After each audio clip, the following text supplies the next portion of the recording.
Soul land 3 के last part के and में हमने देखा कि मानव इतिहास में सोल पावर, टाइटल डोलुओ और बैटल आर्मर के विकास ने शक्ति की परिभाषा बदल दी, जहां 4 शब्द या बैटल आर्मर मास्टर सबसे दुर्लभ और पूजनीय अस्तित्व बने। हेवनली फीनिक्स डोलुओ से मुलाकात और कर्ज की उलझनों के बीच तांग वुलिन भविष्य की बैटल आर्मर और स्पिरिट अलॉय फोर्जिंग की संभावनाओं की ओर एक बड़ा कदम बढ़ाता है। तो चलिए वीडियो शुरू करते हैं। मजबूत आधार वाली धातु को गढ़ने में समय लगाना बाद में नई धातु गढ़ने से कहीं बेहतर था। ये बात तांग बुलिन अच्छी तरह समझता था। लेकिन स्पिरिट एलॉय आत्मिक मिश्र धातु को गढ़ना कोई आसान काम नहीं था और 90% सामंजस्य दर हार्मनी रेट वाले टुकड़े बनाना तो और भी कठिन। हर एक सफलता असफलताओं के पहाड़ पर खड़ी होती थी। यूए झेंगयू के होली एंजल कबीले के पास संसाधनों की कोई कमी नहीं थी, लेकिन तांग बुलिन के पास ऐसा कुछ नहीं था। सौभाग्य से यूए झेंगी उसे अभ्यास के लिए कच्चा माल दे रहा था और इतना ही नहीं, 90% या उससे अधिक सामंजस्य दर वाले टुकड़ों के लिए भुगतान भी करता था। फिर भी तांग बुलिन के लिए पैसा सबसे जरूरी चीज नहीं थी, उसे धातु चाहिए थी। पूरी दोपहर लोहार का काम करने के बाद तांग बुलिन ने अपने दोस्तों के साथ रात का खाना खाने के लिए विराम लिया। उसे जोरों की भूख लगी थी। वुलिन खुद पर इतना जोर मत डालो, गु युए ने उसकी थकी हुई हालत देखकर चिंता से कहा। गु युए, मेरे दिमाग में हाल ही में एक विचार आया है। खाना खत्म होने के बाद वू सी दुओ और लुओ गुई शिंग को बुला लेते हैं ताकि मैं सबको एक साथ समझा सकूं, तांग बुलिन बोला। ठीक है, गु युए ने सिर हिलाकर कहा। जैसा उसने कहा था, खाने के बाद तांग बोलिन ने सभी को अपनी कार्यशाला में बुला लिया। क्लास प्रेसिडेंट, आपने हमें क्यों बुलाया? लुओ गुइशिंग ने सवाल इकट्ठा होते ही दाग दिया। हालांकि तांग बोलिन ने लुओ गुइशिंग और वूसी दुओ से कुछ हद तक सम्मान हासिल कर लिया था, इतना कि वे शालीनता से पेश आते थे, फिर भी उनके बीच अब भी काफी दूरी थी। दोनों ही जीनियस यूथ रैंकिंग में नाम दर्ज करवा चुके प्रतिभाशाली छात्र थे। उनका घमंड उन्हें तांग बोलिन को पूरी तरह स्वीकार करने से रोकता था। कम से कम वे उसकी ताकत को अभी नहीं मानते थे। मामला ये है, तांग बोलिन ने कहा, मेरे पास एक सुझाव है। मैं एक सेकंड ग्रेड छात्र के लिए धातु गढ़ रहा हूँ जो बैटल आर्मर बनाने की तैयारी कर रहा है। उसका तरीका हमारी तुलना में पूरी तरह अलग है। मुझे लगता है कि उसका तरीका एक कहीं बेहतर आधार तैयार करता है। अगर हम उसका तरीका अपनाएं तो भविष्य में बैटल आर्मर मास्टर बनने में हमें बहुत मदद मिलेगी। यूए झेंगयू ने तांग बोलिन की योजना समझाई। यूए झेंगयू ने न तो उससे गोपनीयता की शपथ दिलवाई थी और न ही ये तरीका हर किसी के लिए संभव था। इसके लिए कुशल लोहार और ढेर सारे संसाधनों की जरूरत थी। क्या ये सच में संभव है? लुओ गुइशिंग ने संदेह जताया। एक पूरा 1 word battle armour spirit alloy से बनाने में कितने संसाधन लगेंगे, तुम्हें इसका अंदाजा भी है? मैं इस तरीके से सहमत नहीं हो सकता। वू सी दुओ ने सिर हिलाया। तुम्हारी अलॉय फॉर्जिंग की सफलता दर पहले ही कम है और 90% सामंजस्य वाला टुकड़ा बनाना तो और भी मुश्किल है। मैं मानती हूँ कि स्पिरिट अलॉय बना पाना चौंकाने वाली बात है, लेकिन अगर हम ये तरीका अपनाते हैं तो सब कुछ किस्मत पर निर्भर करेगा। एक बार बैटल आर्मर शुरू कर दिया तो पीछे लौटने का रास्ता नहीं होगा। अगर शुरुआत 90% अलॉय से हुई तो पूरे सेट में वही धातु इस्तेमाल करनी पड़ेगी। क्या तुम सच में इतना बना पाओगे? वो भौएं चढ़ाकर बोली, अगर हम इस रास्ते पर चले और अंत में सिर्फ एक हिस्सा भी कम पड़ गया तो सब कुछ बेकार हो जाएगा। तब हम ग्रेजुएट भी नहीं कर पाएंगे। जितनी जल्दी हम अपने बैटल आर्मर पूरे करेंगे, इनर कोर्ट में जाने की संभावना उतनी ही ज्यादा होगी। क्या तुम कह रहे हो कि हम सब तुम्हारी फॉर्जिंग सफलता दर पर जुआ खेलें? उनकी बात सुनकर तांग बोलिन ने अनजाने में सिर हिला दिया। लगता है मैं जरूरत से ज्यादा उत्साहित हो गया था और ठीक से नहीं सोच पाया। उनकी आलोचना जायज थी। यूए झेंगयू के पास ये जोखिम उठाने की क्षमता थी, लेकिन उनके पास नहीं। चलो हम अपनी मूल योजना पर ही टिके रहते हैं, लुओ गुइशिंग बोला। गु युए लगभग हाथ और बाह के आर्मर के डिजाइन पूरे कर चुकी है और जैसे ही वो खत्म करेगी मैं तुरंत काम शुरू कर सकता हूँ। मुझे लगता है वुलिन की बात सही है, गु युए ने बीच में कहा। एलॉय से आर्मर बनाना मुश्किल होगा, लेकिन अगर हम सफल हुए तो इनाम बहुत बड़ा होगा। भविष्य में आर्मर को अपग्रेड करना हमारे लिए कहीं आसान हो जाएगा। क्या तुम दोनों अपने 2 वर्ड बैटल आर्मर में एलॉय इस्तेमाल करने का इरादा नहीं रखते? अगर नहीं तो कभी 3 वर्ड बैटल आर्मर मास्टर नहीं बन पाओगे। जब ये काम आखिरकार करना ही है तो अभी से क्यों न शुरुआत करें? वो वुलिन के पास आकर खड़ी हो गई। वू सी दुओ ने उसे ठंडी नजर से देखा। तो क्या तुम कह रही हो कि हमें समूह तोड़ देना चाहिए? गु युए ने ठंडी हंसी खांसी। अगर तुम्हें तोड़ना है तो तोड़ दो, तुम दोनों को शुरू से ही हम पसंद नहीं थे। ठीक है, उसने ताना मारा। समूह खत्म। याद रखना, ये तुम्हारा फैसला था, बाद में पछताना मत। देखते हैं सिर्फ तुम दोनों मिलकर बैटल आर्मर कैसे बनाते हो। ये कहकर वो मुड़कर जाने लगी। तांग बोलिन कुछ कह पाता उससे पहले ही गु युए ने उसकी आस्तीन खींचकर रोक लिया। लेकिन लुओ गुइशिंग आगे बढ़ा और उसने वूसी दुओ का रास्ता रोक लिया। तुम सब बहुत जल्दबाजी कर रहे हो, इससे किसी का भला नहीं होगा। हमें अकादमी ने एक समूह में रखा है ताकि मेका या बैटल आर्मर बनाकर हमारा मूल्यांकन किया जा सके। अगर समूह टूट गया तो तुम्हें क्या लगता है हमारा आकलन कैसे होगा? इनर कोर्ट में जाने की हमारी उम्मीदें पूरी तरह खत्म हो जाएंगी। उसने गहरी सांस ली। ऐसा करते हैं, मैं और वूसी दुओ मूल योजना पर टिके रहते हैं। तुम दोनों एलॉय के साथ काम करो, लेकिन मेरी क्षमता स्पिरिट एलॉय पर काम करने लायक नहीं है, इसलिए तुम्हें अपने लिए कोई और निर्माता ढूंढना होगा। वूसी दुओ का चेहरा ऐसा हो गया जैसे उसने नींबू चबा लिया हो। वो रुकी रही लेकिन कुछ बोली नहीं। लुओ गुइशिंग की आंखों में देखते हुए तांग बुलिन ने सहमति में सिर हिला दिया।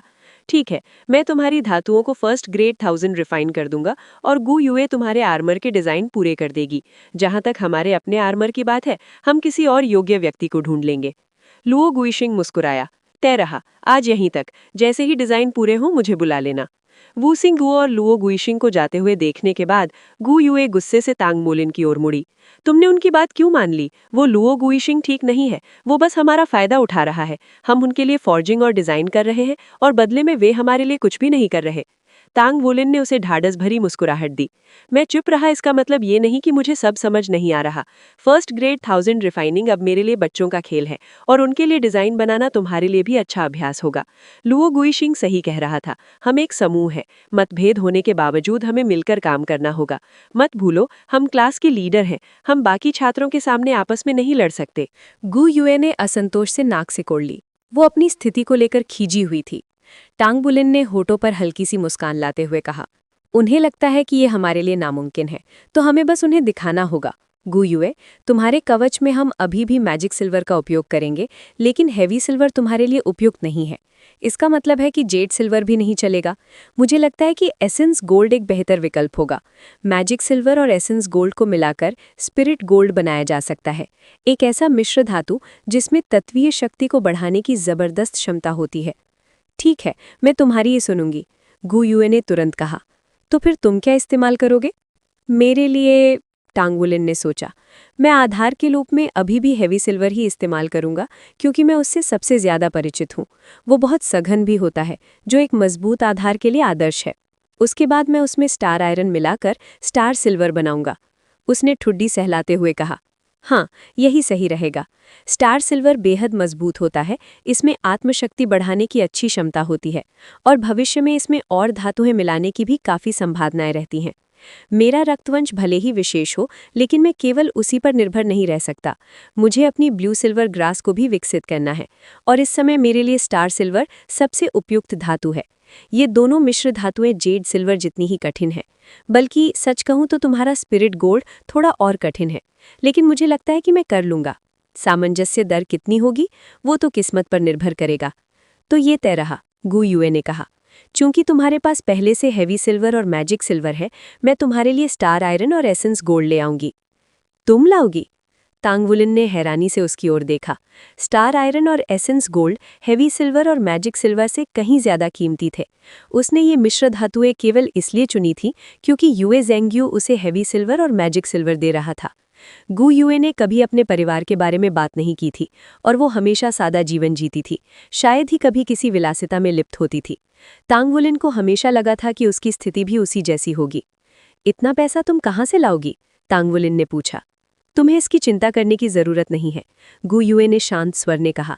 तुम बस फॉर्जिंग पर ध्यान दो, धातु की जिम्मेदारी मैं संभाल लूंगी।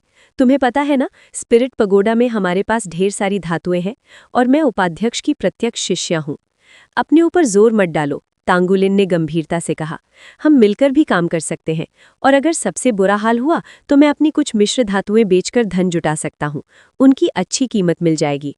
सब ठीक है, मैं संभाल लूंगी, गु युए ने दृढ़ निश्चय से कहा। उसका ये दृढ़ निश्चय तांगवुलिन को भीतर तक छू गया, जैसे कोई उज्ज्वल लौ। जब हम लौटेंगे तो ये बात शाओयान और शेशिए को भी बताएंगे। पहले उन्हें अपने समूह के साथ अभ्यास करने देंगे और जब वे अधिक कुशल हो जाएंगे तब हम उनकी भी एक शब्द युद्ध कवच बनाने में मदद करेंगे। ठीक है, मैं पहले लौट रही हूँ, गु युए ने कहा। अब जब हम स्पिरिट अलॉय इस्तेमाल करने वाले हैं तो डिज़ाइनों में बहुत कुछ बदलना होगा। पुराना सर्किट कोर अब उपयुक्त नहीं रहेगा, मुझे इस पर सोचना होगा। वू सिडोरो और लो गुइशिंग की चिंताएं तर्कसंगत थीं। अगर तांग बुलिन उच्च सामंजस्य दर की मिश्र धातुएं सुनिश्चित नहीं कर सकता था, तो उनके लिए अलॉय से बना एक शब्द युद्ध कवच बनाना बेहद रोखमपूर था। यही कारण था कि तांग बुलिन ने किसी और को मिनमाता खोजने पर सहमति जताई।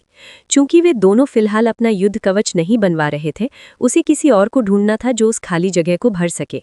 लेकिन कौन, इसका उसे कोई अंदाजा नहीं था। शुरुआत में वो इस योजना को लेकर अनिश्चित था, लेकिन वू सिडोरो और लो गुइशिंग के व्यवहार ने उसके और गु युए के भीतर का संकल्प और मजबूत कर दिया। हर किसी का अपना अभिमान होता है, और तांग बुलिन भी इससे अलग नहीं था। उसने खुद को समझाया कि वो अपने प्रयासों से अवश्य सफल होगा। भले ही उसकी मार्शल आवमा बेकार मानी जाने वाली ब्लू सिल्वर ग्रास थी और उसका गोल्ड लाइट एक दोषपूर्ण स्पिरिट सोल था, लेकिन अथक परिश्रम के बल पर वो आगे बढ़ता गया। आज वो श्रेक एकेडमी की प्रथम वर्ष का क्लास प्रेसिडेंट था। यहाँ तक कि गोल्ड लाइट भी विकसित होकर गोल्ड सॉन्ग बन गया था। उसने जो कुछ भी झेला था, उसकी तुलना में ये चुनौती कुछ भी नहीं थी। उसके जूते के नीचे लगी धूल का एक कण भर था। चाहे कितनी भी बाधाएं आएं, वो उन्हें एक एक कदम करके पार करेगा। शाम की ठंडी हवा ने गु युए का स्वागत किया जैसे वो परिसर से बाहर निकली। वो अक्सर अपने निजी कामों के लिए स्पिरिट पगोडा जाती रहती थी। गेट से निकलते ही कुछ देर बाद एक चमकदार काली एसयूवी उसके सामने आकर रुकी। एक लंबा आदमी ड्राइवर की सीट से उतरा और उसके लिए दरवाज़ा खोलने आगे बढ़ा। अगर उस समय तांग बुलिन वहां होता तो वो दंग रह जाता। ये अब तक की उसने देखी सबसे शानदार सोल कार होती। गु युए गाड़ी में बैठ गई। अंदर लाल चमड़े की सीटें, पॉलिश की हुई लकड़ी, चमकती धातु की सजावट और रत्न जड़े हुई थे। उसने शांत स्वर में कहा, मेरे लिए 10 टन एसेंस गोल्ड और स्टार सिल्वर तैयार करवाओ। जी युवती मालकिन। स्पिरिट पगोडा चलो। आज्ञा। काली एसयूवी सड़क पर तेजी से आगे बढ़ गई। इतनी रफ्तार के बावजूद न कोई झटका महसूस हो रहा था और न बाहर की कोई आवाज। गु युए आराम से सीट पर टिक गई और खिड़की से बाहर भागती दुनिया को देखने लगी। धीरे धीरे उसकी आंखों का फोकस खोने लगा। कुछ देर बाद गाड़ी स्पिरिट पगोडा मुख्यालय के सामने रुकी। ड्राइवर फिर से उतरा और उसके उतरते समय उसके सर के ऊपर सुरक्षा के लिए हाथ रखा। गु युए सीधे लिफ्ट की ओर बढ़ी और लेंग याओत्सु के कार्यालय पहुंची। ओह, तुम आ गई। लेंग याओत्सु मुस्कुराई। तुम्हारी माँ ने अभी फोन किया था, वो तुम्हारी बहुत चिंता करती हैं। गु युए हंसी। चिंता की क्या बात है, आपके रहते कौन मुझे नुकसान पहुंचा सकता है। लेंग याओत्सु के होठों पर हल्की सी टेढ़ी मुस्कान आई। युए, मुझे अब तुम्हारा छोटा सा राज पता चल गया है। कौन सा राज? गु युए ने संदेह से पूछा। तुम्हारी आंखें। लेंग याओत्सु ने मुस्कुराकर कहा। मेरी आंखें? गु युए की भौहें सिकुड़ गई। जब तुम तांग बुलिन को देखती हो तो तुम्हारी आंखें अलग होती हैं। वो नज़र किसी आम इंसान के लिए नहीं होती। तो क्या कुछ चल रहा है? ऐसा कुछ नहीं है, गु युए ने झट से बोली। मैंने तांग बुलिन की पृष्ठभूमि की जांच की है, लेंग याओत्सु ने मुस्कुराकर कहा। हमसे एक दोषपूर्ण स्पिरिट सोल लेने के बाद भी वो श्रेक एकेडमी में दाखिल हो गया। अविश्वसनीय। गु युए का चेहरा गंभीर हो गया। आपने उसकी जांच करवाई? लेंग याओत्सु हंसी। बिल्कुल, हमारी छोटी राजकुमारी जिसे पसंद करती है उसकी जांच तो बनती है। लेकिन चिंता मत करो, हम तुम्हारे जीवन में हस्तक्षेप नहीं करेंगे। अगर तुम सच में उसे पसंद करती हो तो ठीक है, श्रेक का छात्र होने के नाते वो तुम्हारे योग्य है। तुम्हारा परिवार भी काफी खुले विचारों वाला है। बस ये मत भूलना कि तुम अभी केवल 13 साल की हो। इन बातों के लिए अभी जल्दी है। अगर सच में डेटिंग करना चाहती हो तो कुछ साल वेट कर लो। गु युए का चेहरा लाल हो गया। नहीं, ऐसी बेतुकी बातें मत कीजिए टीचर, हम सिर्फ सहपाठी हैं और कुछ नहीं। अगर तुम ऐसा कहती हो, लेंग याओत्सु ने भौहें उठाकर कहा। वैसे तांग बुलिन काफी दिलचस्प है। अभी भले ही ज्यादा ताकतवर नहीं है, लेकिन उसकी संभावनाएं जबरदस्त हैं। मैंने डेमन लिजर्ड ड्रैगन के साथ उसकी लड़ाई देखी। उसने अपनी आभा से उसे पूरी तरह दबा दिया और एक ही वार में मार डाला। उसके बिना तुम 12वीं मंजिल तक कभी नहीं पहुंच पाते। मेरा अनुमान है कि उसके पास कोई ड्रैकोनिक रक्तवंश है, शायद शुद्ध शक्ति की ओर झुका हुआ। डेमन लिजर्ड ड्रैगन की ड्रैगन रक्त शक्ति काफी मजबूत होती है और उसे दबा पाना उसकी रक्तवंशीय शक्ति को दर्शाता है। बस अफसोस उसकी मार्शल आवमा का है। केवल मजबूत रक्तवंश काफी नहीं होगा। क्या तुम्हें यकीन है कि उसके पास जुड़वा मार्शल आवमा है? गु युए ने भौहें सिकोड़ी। मुझे भी पूरी तरह यकीन नहीं है। उसका शरीर बहुत विशेष है। उसकी रक्त शक्ति एक गोल्डन वलय बनाती है, लेकिन वो आत्मछल्ला नहीं है। उसकी आभा अलग है। वो शक्ति वो बिना आत्मशक्ति के भी इस्तेमाल कर सकता है। तो फिलहाल देखते रहेंगे, लेंग याओत्सु ने कहा। अफसोस है कि टैंग सर ने उसे पहले ही अपने साथ ले लिया, वरना मैं जरूर उसे भर्ती करती। बाकी बच्चे भी काफी अच्छे हैं, तुम्हारे जितने प्रतिभाशाली नहीं, लेकिन फिर भी जीनियस कहे जा सकते हैं। श्रेक से यही उम्मीद की जाती है। शुरू करते हैं, गु युए ने कहा। हाँ। लेंग याओत्सू ने हाथ हिलाया और कमरे के एक तरफ लगा मेटल का दरवाजा खुल गया। गु युए ने दरवाजे की ओर बढ़ते हुए अगवाई की। उसके पीछे लेंग याओझू चल रही थीं। युए तुम्हारी साधना काफ़ी अच्छी प्रगति कर रही है और तुम्हारी डिज़ाइन क्षमता भी तेज़ी से निखर रही है। क्या मैं तुम्हारी एक शब्दीय बैटल आर्मर शुरू करवाने में मदद करूं? मैं इसे आधे साल के भीतर पूरा करवा सकती हूं। तुम्हारी डिज़ाइन क्षमता को देखते हुए 3 धातु मिश्र धातु सबसे उपयुक्त रहेगी। भविष्य में इसे अपग्रेड करना भी आसान होगा। नहीं, मैं ठीक हूँ, लेकिन धन्यवाद गुरुजी। कृपया मुझे अपनी बैटल आर्मर खुद संभालने दीजिए। बिना पलक झपकाए गु युए ने उस प्रस्ताव को ठुकरा दिया जिसे साधारण सोल मास्टर सपने में भी पाने की इच्छा रखते। बात यहीं समाप्त हुई और गुरु शिष्य की जोड़ी दरवाजे से बाहर निकल गई। तांग वुलिन देर रात को अपने छात्रावास लौटा। उसकी मांसपेशियां सीसे जैसी भारी लग रही थीं। वो बिस्तर पर ढेर हो गया। किसी तरह उठकर उसने अपने पैरों को मोड़ते हुए पद्मासन जैसा बना लिया और ध्यान में लीन हो गया। पिछले कुछ दिनों की मेहनत रंग लाई थी। उसने अपने 2 मित्रों को नया स्पिरिट सोल प्राप्त करने में मदद की, इस प्रक्रिया में बहुमूल्य युद्ध अनुभव हासिल किया और अपनी एक शब्दीय बैटल आर्मर बनाने का मार्ग भी तय कर लिया। गु युए के समर्थन ने उसकी आत्मा में आत्मविश्वास की चिंगारी जला दी थी। उसे पूरा विश्वास था कि यदि वो निरंतर प्रयास करता रहा तो एक दिन वो एक शक्तिशाली बैटल आर्मर मास्टर बनेगा। भले ही उसे दूसरों की तुलना में थोड़ा अधिक समय लगे, इससे कोई फर्क नहीं पड़ता था। बाहरी प्रांगण से स्नातक होने की समय सीमा से पहले अभी भी बहुत समय था। उसने जो मार्ग चुना था वो कठिनाइयों और समय के अभाव से भरा हुआ था, लेकिन अंत में मिलने वाला प्रतिफल अवश्य ही इसके योग्य होगा। जब गु युए ने उसे भारी मात्रा में स्टार आयरन और एसेंस गोल्ड सौंपा तो वो ये जानने के लिए उत्सुक हुआ कि उसने ये सब कैसे हासिल किया। फिर भी उसने कोई प्रश्न नहीं किया। हर किसी को अपने रहस्य रखने का अधिकार होता है। सामग्री जुट जाने और साहसी योजना तैयार हो जाने के बाद तांग वुलिन और गु युए के लिए खाली समय नाम की कोई चीज़ नहीं थी।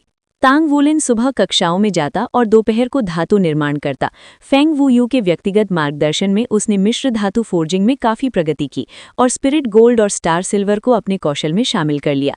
हालांकि उसकी सफलता दर अभी कम थी, लेकिन वो स्थिर थी। जैसे जैसे उसका अनुभव और बोध बढ़ता, वैसे वैसे उसकी सफलता दर भी स्वाभाविक रूप से बढ़ती। यही समय था पूरी जान लगाकर फोर्जिंग करने का, चाहे वो कितनी ही नीरस क्यों न हो। फेंग वू यू पहले की तरह ही उस पर कठोर आलोचना करते रहे, छोटी से छोटी गलती तक को पकड़ लेते। उनकी शिक्षण शैली मू चैन की शैली से बिल्कुल अलग थी, जैसे दिन और रात का अंतर। शुरुआत में तांग वुलिन इस अंतर से चकित हुआ, लेकिन जल्द ही उसने खुद को ढाल लिया और फेंग वुयू के ज्ञान और अनुभव को आत्मसात करने लगा। उसके मन में फेंग वुयू के प्रति कोई नाराजगी नहीं थी, क्योंकि वो जानता था कि वो सन की बूढ़ा आदमी उसके भले के लिए ही ऐसा कर रहा है। शैक्षणिक वर्ष शुरू हुए 1 महीना हो गया है और मुझे यकीन है कि आप सबने काफ़ी प्रगति की है। हम 4 मुख्य पेशों और युद्ध श्रेणी में प्रथम और द्वितीय वर्ष के बीच एक प्रतियोगिता आयोजित करने जा रहे हैं। प्रतिभागियों का चयन निष्पक्ष रूप से करने और सर्वश्रेष्ठ योद्धाओं को आगे लाने के लिए आपको अपनी अपनी टीमें स्वयं बनानी होंगी। फिर हर टीम किसी एक प्रतियोगिता के लिए पंजीकरण करेगी और विजेता हमारी कक्षा का प्रतिनिधित्व करेंगी। प्रत्येक टीम में कम से कम 3 और अधिकतम 7 सदस्य हो सकते हैं। पेशागत प्रतियोगिताओं में कक्षा परिषद हमारा प्रतिनिधित्व करेगी। टीम बनाते समय ये ध्यान रखें कि निष्पक्षता के लिए द्वितीय वर्ष की टीम में हमारी तुलना में 1 सदस्य कम होगा।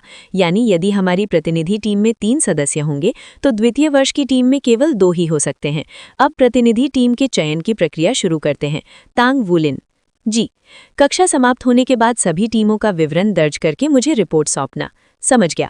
कक्षा समाप्त होते ही पूरा कक्ष शोर से गूंज उठा। सभी द्वितीय वर्ष के विरुद्ध अपनी कक्षा का प्रतिनिधित्व करने की संभावना से उत्साहित थे। ये अतिरिक्त श्रेय अंक अर्जित करने का अवसर था, जिससे भविष्य में आंतरिक प्रांगण में प्रवेश की संभावना बढ़ जाती। कोई भी इस मौके को हाथ से जाने नहीं देना चाहता था। गु युए ने तांग वुलिन को कोहनी मारी और कहा, हमारे समूह में कौन कौन होगा? तांग वुलिन की नज़र वू सिडुओ और लू गुइशिंग पर गई। वो जानता था कि उनकी जीत की सबसे अच्छी संभावना तभी है जब वो कक्षा के सबसे प्रतिभाशाली छात्रों को एक ही टीम में इकट्ठा करें। उसकी कक्षा में उसके और गु युए के अलावा 5 सबसे शक्तिशाली छात्र थे: वू सिडुओ, लू गुइशिंग, यांग नियानशिया, झेंग ईरान और शू यूचेंग। ये पांचों जीनियस यूथ रैंकिंग में थे। यदि वे 7 सदस्यीय टीम बनाते तो द्वितीय वर्ष पर विजय पाने की उनकी संभावना काफ़ी अधिक थी। द्वितीय वर्ष में तांग वुलिन, युआन युआन एन येहुए और यूए जेंगजू को जानता था। केवल उनका ख्याल ही उसे पसीना छुड़ा देता था। टावर पर हमले के दौरान यूए जेंगजू की दिखाई गई शक्ति ने उसे स्तब्ध कर दिया था और युआन एन येहुए की नई डायमंड बैबून स्पिरिट सोल के बारे में तो वो सोचना भी नहीं चाहता था। 4 सोल रिंग्स के साथ उसकी शक्ति निश्चित रूप से भयानक स्तर पर पहुंच चुकी थी। ऐसे विरोधियों के विरुद्ध थोड़ा भी संयन हार निश्चित कर देता। यदि प्रथम वर्ष की टीम में सर्वश्रेष्ठ टैलेंट को शामिल नहीं किया गया तो एक सदस्य की बढ़त के बावजूद जीत के लिए उन्हें जान की बाजी लगानी पड़ती। तांग वुलिन ने अपने सहपाठियों की ओर देखा। वू सिडुओ, लू गुइशिंग और यांग नियानशिया एक साथ खड़े होकर धीमी आवाज में बातें कर रहे थे। लगता नहीं है कि वे हमारे साथ टीम बनाना चाहते हैं, गु यूए ने ठंडे स्वर में कहा। हाल के दिनों में तांग वुलिन और गु यूए को 5 रैंकधारियों के नेतृत्व में कक्षा से अलग थलग महसूस होने लगा था। ये बदलाव तब शुरू हुआ जब दोनों ने मिश्र धातु से बैटल आर्मर बनाने का निर्णय लिया। उसके बाद से वू सिडुओ और लू गुइशिंग के साथ उनके संबंधों में दूरी आ गई। हम अपनी खुद की टीम बनाएंगे, तांग वुलिन ने कहा। गु यूए ने उसकी ओर देखा और उसकी आंखों में जलता आत्मविश्वास देखकर चकित रह गई। उसे तांग वुलिन का यही रूप सबसे अधिक पसंद था। चुनौतियों के सामने अडिग संकल्प वाला। वो कभी पीछे नहीं हटता था। जीत के लिए आंसू और खून बहाने को तैयार था। कठिनाइयों से नहीं डरता था और जब सारी उम्मीदें टूटती दिखती तब भी वो अपने दृढ़ संकल्प से आगे बढ़ता। वो अपने साथियों का मार्गदर्शन एक चमकते दातल प्रकाश स्तंभ की तरह करता। 5 रैंकधारियों द्वारा उपेक्षित होना उसके लिए तुच्छ बात थी। तांग वुलिन ने अपने अन्य मित्रों की ओर देखा। शेशिए, शाओयान, चलो हम एक टीम बनाते हैं। उनकी व्यक्तिगत शक्ति बहुत अधिक नहीं थी, लेकिन टीम की शक्ति केवल उसके सदस्यों की शक्ति का योग नहीं होती, तालमेल भी उतना ही महत्वपूर्ण होता है। तांग वुलिन की टीम अपनी कमी को असाधारण टीम वर्क से पूरा करती थी। वर्षों से साथ लड़ते आने के कारण वे एक दूसरे की खूबियों और कमजोरियों को भली भांति जानते थे। उन्होंने सुख दुख साथ झेला था और उनके बीच अटूट बंधन बन गया था। इसके विपरीत रैंकधारियों की टीम केवल नाम की टीम थी। वे आपस में लगभग अजनबी थे। यही कारण था कि तांग वुलिन सबको उनकी असली ताकत दिखाने के लिए दृढ़ संकल्पित था। उसका एक ही उद्देश्य था, कक्षा की प्रतिनिधि टीम बनना। जब तांग वुलिन का हृदय दृढ़ निश्चय से जल रहा था तभी शेन ई 2 लोगों के साथ कक्षा में वापस आ गईं। जैसे ही उसने उन्हें पहचाना तांग वुलिन चौंक गया। अगले ही पल उसके चेहरे पर मुस्कान फैल गई। सब लोग शांत हो जाइए, शेनी ने कहा। पूरा कक्ष शांत हो गया और सबकी निगाहें शेनी पर टिक गईं। आज हमारी कक्षा में 2 नए छात्र शामिल हो रहे हैं। ये है ये शिंग लान, एक आक्रमण प्रकार की सोल मास्टर हैं, और यह है शू लिजी, एक फूड प्रकार की सोल मास्टर हैं। आइए इनका स्वागत तालियों से करें। बिखरी हुई तालियों के बीच कुछ फुसफुसाहटें सुनाई दी। श्रेफ अकेडमी इतनी ढीली कब से हो गई? ये लोग अब जाकर क्यों आ रहे हैं? कुछ अजीब नहीं है? तांग वुलिन को अभी भी याद था कि कैसे ये शिंग लान ने उसे बुरी तरह पराजित किया था और कुछ दिन पहले ही उसकी शू लिजी से फिर मुलाकात हुई थी। टावर हमले के दौरान शू लिजी की जबरदस्त मदद याद आते ही उसकी मुस्कान और चौड़ी हो गई। अगर वो हमारे साथ है तो? गोल-मटोल शू लिजी तुरंत सबका ध्यान आकर्षित करने लगा, लेकिन तांग वुलिन की निगाहें ये शिंगलान पर टिक गई थी।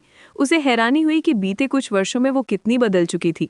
आखिरी बार जब वे मिले थे तब दोनों 10 साल के थे। 3 साल बाद ये शिंगलान एक सुंदर युवती में खिल चुकी थी। उसकी लंबाई लगभग 160 सेंटीमीटर थी और उसका पतला शरीर, विशेषकर उसके लंबे पैर, उसे और भी आकर्षक बनाते थे। शू शाओयान की तरह उसकी सुंदरता भी दिलों की धड़कनें बढ़ा देने वाली थी। शू लिजी के भारी भरकम शरीर से सबका ध्यान हटने के बाद ज्यादातर नजरें उसी पर टिक गई। हालांकि उसके चेहरे पर वही गंभीर भाव बना हुआ था। ये एक ऐसी चीज थी जो पिछली मुलाकात से अब तक नहीं बदली थी। वो अब भी दूसरों को ठंडेपन से देखती थी, मानो उसके चारों ओर एक अदृश्य दीवार खड़ी हो। क्योंकि तुम दोनों ने देर से ट्रांसफर लिया है, इसलिए पीछे की खाली सीटों पर बैठ सकते हो। हम इस समय 2nd ग्रेड के साथ होने वाले मुकाबले की तैयारी कर रहे हैं। तुम चाहो तो किसी टीम में शामिल हो सकते हो। उम्मीद है तुम जल्दी घुल मिल जाओगे, शेन यी ने कहा। जब शू लिजी ने कहा था कि वो और ये शिंगलान आउटर कोर्ट में ट्रांसफर हो सकते हैं, तब तांग वुलिन को यकीन नहीं हुआ था। उसे ये लगभग असंभव लगा था, लेकिन अब वे यहीं थे। शू लिजी और ये शिंगलान उसके सहपाठी बन चुके थे। ये शिंगलान ने तांग वुलिन पर गहरी छाप छोड़ी थी। उसकी स्टार गॉड तलवार उसे वू झांग कॉन्ग की याद दिलाती थी और वो जानता था कि उसकी ताकत को केवल उसकी साधना के स्तर से नहीं आंका जा सकता। शेन यी के जाने के बाद भी सबकी नज़रें उन 2 नए छात्रों पर टिकी रहीं, लेकिन ज्यादातर निगाहें ये शिंगलान पर ही केंद्रित थीं। लुओ गुइशिंग सबसे पहले आगे आया। उसने गर्मजोशी भरी मुस्कान के साथ ये शिंगलान से कहा, हाय, मैं लुओ गुइशिंग हूँ। क्या मैं पूछ सकता हूँ कि तुम्हारे पास कितने सोल रिंग्स हैं? ये शिंगलान ने बस उस पर एक नज़र डाली और बिना कुछ कहे कक्षा के पीछे की ओर चल दी। लुओ गुइशिंग वहीं खड़ा रह गया, स्तब्ध। उसका आकर्षक रूप, सौम्य मुस्कान और जीनियस यूथ्स रैंकिंग, ये सब अब तक हर किसी को प्रभावित करने के लिए काफ़ी रहे थे। उसे अपने आप पर पूरा भरोसा था, लेकिन ये शिंगलान ने उसे एक पल के लिए भी तवज्जो नहीं दी। उसका रवैया बर्फ की तरह ठंडा था। बाकी छात्रों ने उसके लिए रास्ता बना दिया। इसी बीच तांग बोलिन शू लिजी के पास गया और उसके कंधे पर थपकी दी। अब हम सहपाठी हैं, इसलिए तुम्हें मेरी टीम में शामिल होना चाहिए। मुझे सच में तुम्हारी ज़रूरत है। शू लिजी ने उसे चुप कराया। थोड़ा धीरे बोल सकते हो क्या? लोग गलत मतलब निकाल लेंगे। गू युए ये दृश्य देखकर हंसी नहीं रोक पाई। टावर अटैक में कंधे से कंधा मिलाकर लड़ने के बाद तांग वुलिन को शू लिजी पर पूरा भरोसा था। उसके साथी भी जानते थे कि शू लिजी की ताकत उसे एक बेहतरीन टीममेट बनाने के लिए काफ़ी है। वुलिन, शू लिजी ने धीमी आवाज़ में कहा, क्या तुम शिंगलान को भी बुला सकते हो? उसके स्वभाव को देखते हुए अगर तुमने ऐसा नहीं किया तो वो अकेली ही रह जाएगी। मुझे उसे ऐसे देखना अच्छा नहीं लगता। ज़रूर, तांग वुलिन ने तुरंत हामी भरी। उसे उससे कोई नाराज़गी नहीं थी। अगर वो टीम में शामिल होती तो उनकी टीम को एक और मजबूत स्तंभ मिल जाता। वो केवल कल्पना कर सकता था कि पिछले 3 सालों में वो कितनी ताकतवर हो गई होगी। चूंकि ये शिंगलान ने लुओ गुइशिंग को नज़रअंदाज कर दिया था, इसलिए कोई और उसके पास जाने की हिम्मत नहीं कर पाया। पहले वर्ष के छात्रों में लुओ गुइशिंग सबसे सम्मानित था, तांग वुलिन से भी। हर कोई उसकी टीम में जाना चाहता था, क्योंकि वो एक ranking control type soul master था। हालांकि तांग वुलिन क्लास प्रेसिडेंट था, लेकिन सब जानते थे कि उसका martial old blue silver grass है। भले ही उसने अपनी कुछ ताकत दिखाई हो, फिर भी ज्यादातर छात्र उसे 5 रैंकर्स से नीचे ही मानते थे। तांग वुलिन आराम से ये शिंगलान के पास पहुंचा। काफी समय हो गया है ना? ये शिंगलान ने उसकी ओर देखा। पहचानते ही उसकी भौहें सिकुड़ गई। किसने तुम्हें शू लिजी को टावर अटैक में घसीटने की इजाजत दी? इसका हिसाब तुम्हें मुझे देना होगा। वो अब भी उतनी ही जिद्दी है जितनी पहले थी। तो अब क्या? गू युए ने बीच में टोका। उसे ये शिंगलान का रवैया पसंद नहीं आया। ये शिंगलान ने ठंडे स्वर में फुपकारा, लेकिन कुछ नहीं बोली। तांग बुलिन ने उसकी ठंडक का जवाब मुस्कान से दिया। ये शिंगलान, तुम्हें मेरी टीम में शामिल होना चाहिए। इस बार की प्रतियोगिता में कम से कम 3 लोगों की टीम जरूरी है। सिर्फ तुम और लिजी काफी नहीं होंगे। तो मैं भाग ही नहीं लूंगी, ये शिंगलान ने उसे घूरते हुए कहा। ठीक है, फिर मुझे बताओ तुम साधना क्यों करती हो? ये सवाल सुनकर ये शिंगलान चौंक गई। उसे उम्मीद नहीं थी कि वो दबाव डालने के बजाय ऐसा प्रश्न पूछेगा। मजबूत बनने के लिए, उसने जवाब दिया। समझ गया, हमारे प्रतिद्वंद्वी 2nd ग्रेड के हैं। वहाँ कुछ काफी ताकतवर लोग हैं। क्या तुम उनसे मुकाबला नहीं करना चाहोगी? ताकतवर लोग? ये शिंगलान के गाल में हल्का सा झटका आया। उसकी दिलचस्पी देखकर तांग बुलिन की मुस्कान और गहरी हो गई। क्यों ना उनसे लड़कर देखो? बिना आजमाए कैसे पता चलेगा कि वो सच में कितने मजबूत हैं? सबसे उबाऊ चीजों में भी कुछ न कुछ मूल्य होता है। मेरी टीम में आओ, तुम्हें उनसे लड़ने का मौका मिलेगा। क्लास प्रेसिडेंट काफी आत्मविश्वासी लगते हैं, पास से किसी ने तंज किया। तांग बुलिन ने मुड़कर देखा। ज़ेरियान, जहर इस्तेमाल करने वाली रैंकर। आत्मविश्वास सोल मास्टर के लिए जरूरी होता है, तांग बुलिन ने मुस्कुराते हुए कहा। ओह, तो पहले हमारी क्लास के सब लोगों को हराओ और फिर 2nd ग्रेड से लड़ो, उसने उंगली उठाकर कहा। वैसे हमारी टीम भी ज्यादा कमजोर नहीं है। वू सिडुओ, लुओ गुइशिंग, शू यू चेंग, यांग नियनशिया और मैं, हमें किसी बोझ की जरूरत नहीं। जीनियस यूथ्स रैंकिंग के हम 5 ही जीतने के लिए काफी हैं। तांग वुलिन की भौहें तन गई। उसने रैंकर्स को देखा। वाकई वू सिडुओ, लुओ गुइशिंग, शू यू चेंग और यांग नियनशिया साथ खड़े थे। वू सिडुओ निर्विकार था, लुओ गुइशिंग के चेहरे पर वही आधी मुस्कान थी और यांग नियनशिया ने दोस्ताना अंदाज में हाथ हिलाया। तो ये 5 मिलकर आए हैं? तांग वुलिन समझ गया कि वो उसे निशाना बना रहे हैं। 5 रैंकर्स थे और उनकी ताकत बेमिसाल थी। फिर भी वो बिना पूरी ताकत दिखाए ही क्लास प्रेसिडेंट बन गया था। उनका उसे हल्के में लेना स्वाभाविक था। ठीक है, तो आओ सामना करते हैं। जीनियस यूथ्स रैंकिंग, वो क्या है? ज़ेरियान ने पूछा। तुम्हें ये तक नहीं पता? ये कॉन्टिनेंटल रैंकिंग के अंतर्गत एक छोटी रैंकिंग है। इसमें टॉप 30 युवा सोल मास्टर शामिल हैं और हम 5 उसी में हैं। उसकी आंखों में गर्व चमक उठा। ये शिंगलान ने सिर हिलाया। कभी नहीं सुना, मुझे बस कॉन्टिनेंटल रैंकिंग के बारे में पता है, लेकिन अगर तुम 5 उसमें हो तो ठीक ठाक तो होगे। ये शिंगलान के बदले हुए तेवर ने तांग मुलिन को चौंका दिया। इसमें तो एक प्यारा सा पहलू भी है, ज़ेरियान ने उपहास किया। अच्छा, अगर अरीना में मिले तो दिखाऊंगी कि जीनियस यूथ्स रैंकिंग में होना क्या मायने रखता है। फिर उसने तांग बुलिन की और आंखें सिकोड़कर मुस्कुराते हुए कहा, क्लास प्रेसिडेंट, शुभकामनाएं। वैसे सच बताइए, आपके क्लास प्रेसिडेंट होने का मतलब ही क्या है? तांग बुलिन ने गू युए को गोलने से रोकने के लिए हाथ उठाया और अपनी सौम्य मुस्कान बनाई रखी। ज़ेरियान घूमी और उनके पास से निकल गई। आसपास खड़े कुछ छात्र भी उसकी आखिरी बात सुनकर तांग बुलिन से दूर हट गए। तो वो पांचों मिलकर हमें या यूं कहूं मुझे अलग थलग कर रहे हैं। तांग बुलिन नहीं सोच सकता था कि हालात यहाँ तक पहुंचेंगे। अब उसे समझ आने लगा कि गलती कहाँ हुई थी। क्लास प्रेसिडेंट बनने के बाद वो साधना और लोहारगिरी में इतना व्यस्त रहा कि वो सहपाठियों से संबंध बनाना भूल गया। उसने सामाजिक रिश्तों को नजरअंदाज कर दिया था। वू सिडुओ और लुओ गुइशिंग के साथ बैटल आर्मर की योजनाओं पर बहस ने उनकी नाराजगी और बढ़ा दी और नतीजा आज की स्थिति के रूप में सामने आया। लुओ गुइशिंग उसके पास आया। क्लास प्रेसिडेंट, मैंने वू सिडुओ से बात कर ली है।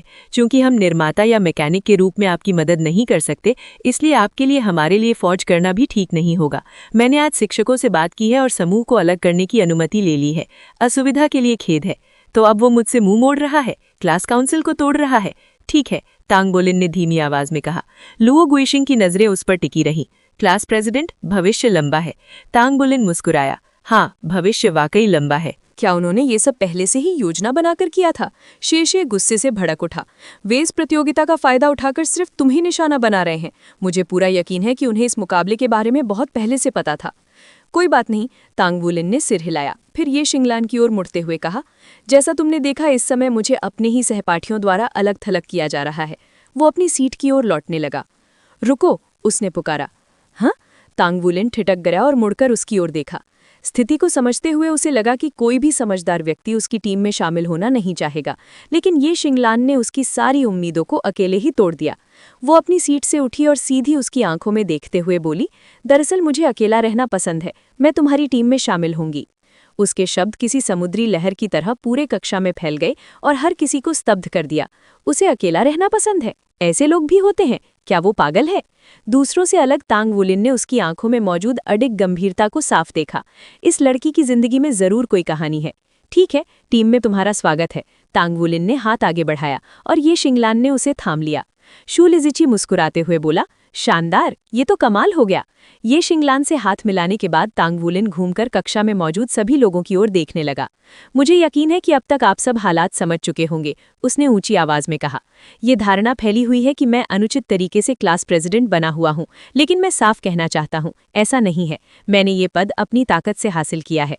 वो थोड़ा रुका ताकि उसके शब्द सबके मन में बैठ जाएं, और फिर उसकी नज़र वू सिदुओ, लुओ गुइशिंग, शू युचेंग, यांग न्यानशया और झेंग ईरान पर टिक गई। उसकी आंखों में सुनहरी चमक उभरी, पुतलियां सिमटकर खड़ी रेखाओं जैसी हो गईं और उसके शरीर में रक्त तत्व उफान मारने लगा।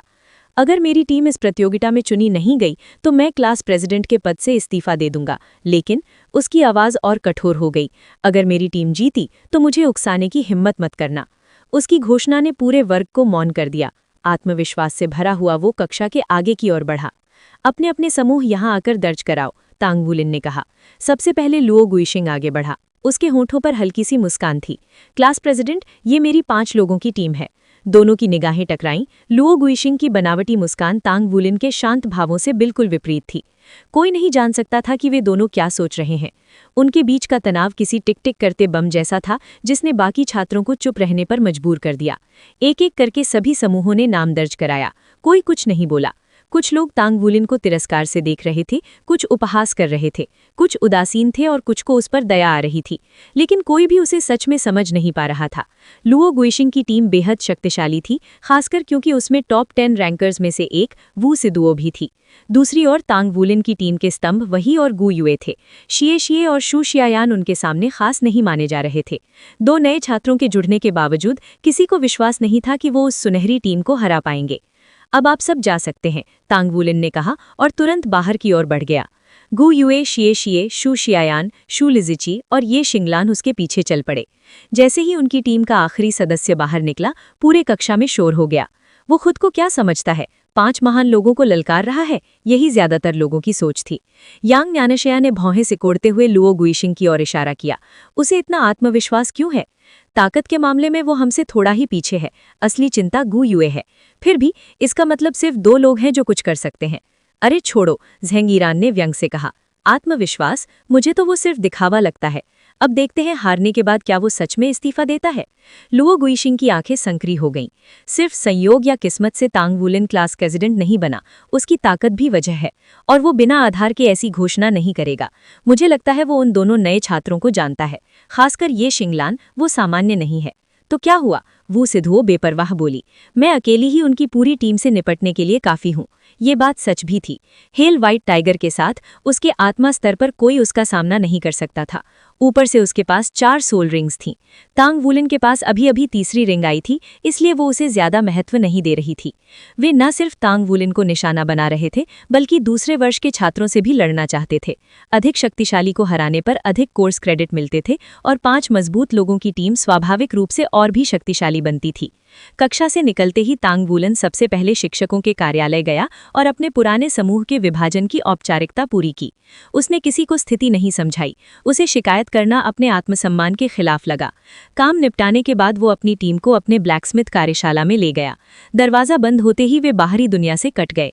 तांग वुलिन ने सभी को देखा और धीमी आवाज में कहा, मुझे माफ करना, मैंने तुम्हें अपनी परेशानियों में घसीट लिया।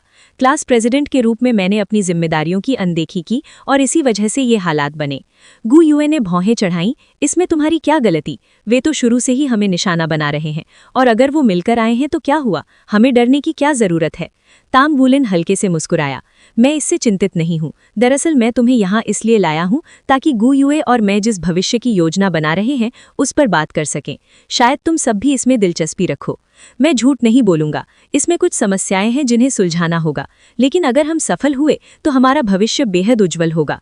लुओ गुइशिंग और वू सिदुओ हमारे समूह से अलग हो गए, इसलिए मैंने शिक्षकों से आवेदन करके हम 6 लोगों का नया मेका निर्माण समूह बना लिया है।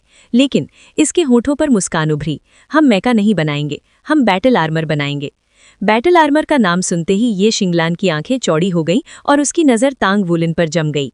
तांग वुलिन ने आत्मा मिश्र धातुओं का उपयोग करके 1 वर्ड बैटल आर्मर बनाने की अपनी और गु युए की योजना समझाई। शिए शिए और शू शियायान बस चुपचाप सुन रहे थे। ब्लैकस्मिथिंग के बारे में उनका ज्ञान सीमित था, लेकिन तांग वुलिन के उत्साह से वे समझ गए कि स्पिरिट अलॉय बेहद शक्तिशाली और कठिन धातु है। लेकिन शू लिजिची और ये शिंगलान इनर कोट से थे, उनके लिए स्पिरिट अलॉय की महत्ता अज्ञात नहीं थी। पहली बार ये शिंगलान के चेहरे की ठंडी उदासीनता टूटी। मुझे उम्मीद नहीं थी कि आउटर कोर्ट से ऐसे विचार सुनने को मिलेंगे, मैं भी शामिल हूँ। तांग वुलिन ने शू लिजिची की ओर देखा, तुम? शू लिजिची मुस्कुराया, मैं भी। शिए शिए और शू शियायान ने एक दूसरे की ओर देखा, उनके चेहरे गंभीर थे। शिए शिए ने कड़वी मुस्कान के साथ कहा, बॉस, मैंने बहुत मेहनत की है, लेकिन मैं 1-2 दिन में अपनी पेशेवर क्षमता नहीं बढ़ा सकता। इस योजना में मेरा कोई योगदान नहीं होगा। तांग वुलिन ने सिर हिलाया, चिंता मत करो, हमारे पास समय है, 6 साल। ये तरीका सामान्य से ज्यादा समय लेगा, लेकिन अगर हम सफल हुए तो 2 वर्ड बैटल आर्मर बहुत तेजी से बना पाएंगे। सामान्य तरीका उसके सामने टिक नहीं पाएगा। फिर वो शू लिजिची और ये शिंगलान की ओर मुड़ा, तो बताओ तुम दोनों का पेशा क्या है?